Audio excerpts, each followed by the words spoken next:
महाभारत के युद्ध के बाद भगवान श्री कृष्ण और अर्जुन द्वारका लौट रहे थे, पर इस बार रथ को भगवान ने नहीं, अर्जुन ने स्वयं चलाया।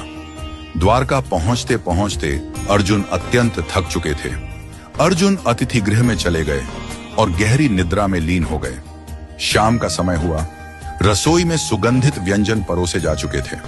रुक्मिणी जी ने प्रेम पूर्वक भगवान को भोजन परोसना प्रारंभ किया और कहा, प्रभु भोजन आरंभ कीजिए। भगवान श्री कृष्ण बोले, रुक्मिणी, हमारे घर में अतिथि आए हुए हैं, हम अतिथि के बिना अन्न का एक कौर भी ग्रहण नहीं कर सकते। रुक्मिणी जी बोली, आप आरंभ कीजिए प्रभु, मैं अर्जुन को बुला लाती हूं। रुक्मिणी जी जब अतिथि भवन पहुंची तो देखा अर्जुन गहरी निद्रा में थे, किंतु वह निद्रा भी साधारण नहीं थी। उनके रोम रोम से कृष्ण कृष्ण की ध्वनि प्रस्फुटित हो रही थी। उनके पूरे शरीर से ऐसा प्रतीत हो रहा था मानो हर कोशिका भगवान का नाम जप रही हो। रुक्मिणी जी उन्हें जगाना भूल गईं। उनके नेत्र नम हो गए।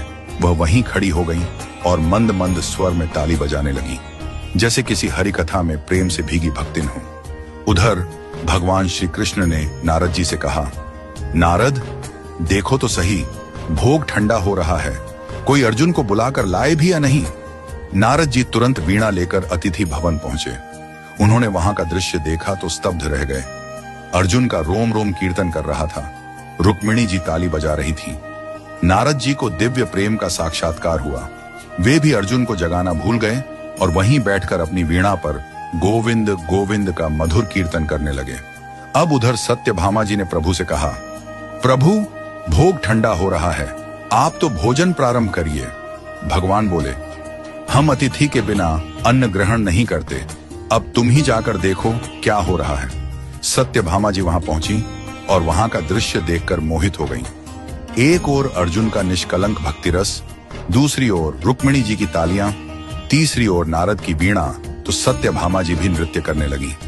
उनका मन उस भाव में इतना डूब गया कि वह भी अर्जुन को जगाना भूल गई।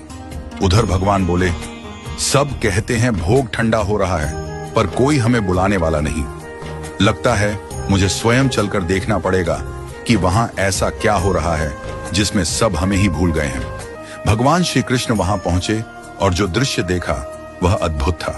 भगवान के नेत्र सजल हो गए, प्रेम के अश्रु उनके नेत्रों से बहने लगे। उन्होंने धीरे से आगे बढ़कर अर्जुन के चरणों को अपने कर्कमलों से दबाना शुरू किया। जैसे ही भगवान के अश्रु अर्जुन के चरणों पर गिरे, अर्जुन चौंक कर उठे। वो बोले, प्रभु यह आप क्या कर रहे हैं? आप मेरे चरण दबा रहे हैं। भगवान ने मुस्कुराकर कहा, अर्जुन, तुमने मुझे अपने रोम रोम में बसा लिया है। तुम्हारा हर कण मेरा नाम जपता है। जो मुझे इतना प्रेम करता है वह मेरे लिए सबसे प्रिय होता है। जो भक्ति न दिखावे की हो, न प्रयत्न की, जो भक्ति स्वाभाविक हो, जो भक्ति सांसों में बसी हो, जो प्रेम निराकार न होकर सजीव हो, वही प्रेम प्रभु को बांधता है।